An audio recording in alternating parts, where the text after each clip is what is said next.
So, y'all have heard me talk about Bill C-332, I think it is, or 336, I can't remember, the one to criminalize coercive control. And at first, I was very, very pleased to hear about it until I found out about the fact that it would not be retroactive.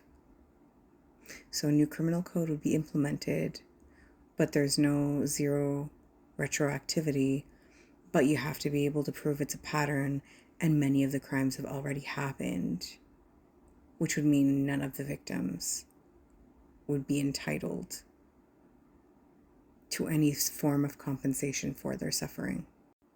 And this includes victims that have already suffered other forms and aspects of coercive control, including myself, which are criminalized, but just aren't societally taken seriously enough for the police to actually pursue.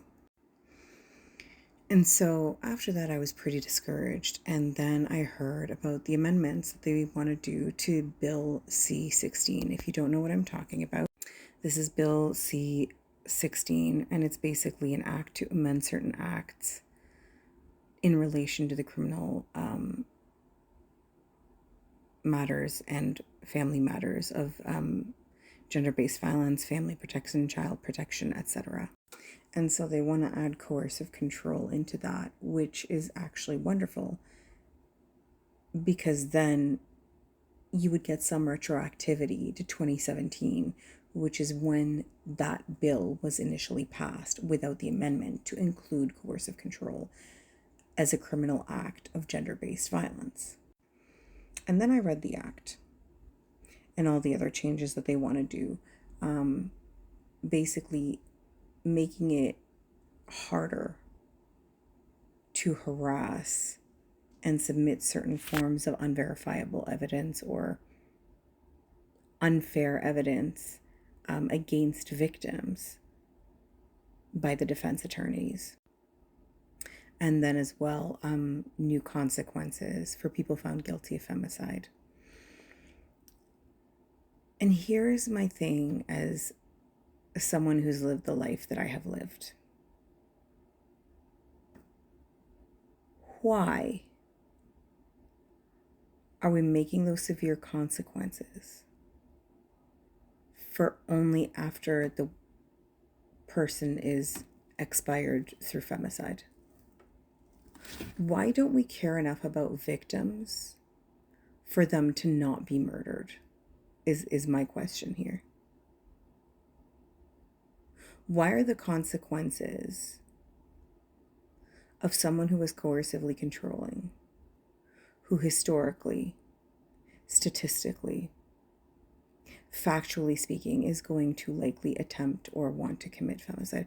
Why do we not have equally extreme consequences being suggested for them when they are caught doing what they are doing? Because the connection and the relationship between femicide and coercive control, it's absurdly high, that connection. There is not a single femicide that did not involve coercive control, not a single one. There is not a recorded case of femicide or familicide that did not involve coercive control. Not a single one. There is not an example. You're not going to find it. The data is there. We have looked. So explain to me, why are mothers and femmes so disposable in the system that they only matter once they are gone, once they are expired, once they have suffered the full effect and final part of the coercive control phase, which is extermination?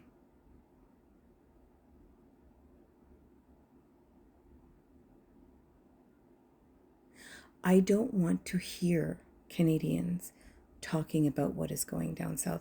I don't want you saying Afghanis don't have rights, women of the global south don't have rights. Trust me, we can take care of ourselves, and our families give much more of a fuck about us than your families give about you here, okay? So, why are you allowing this to happen? Do you hate yourselves that much that you'd rather lie about having equality and freedom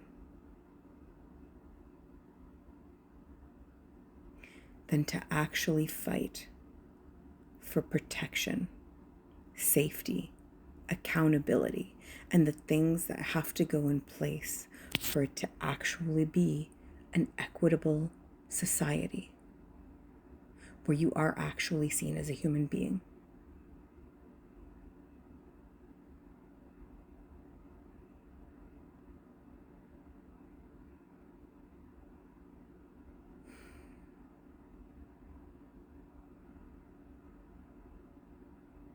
I don't know what else to say.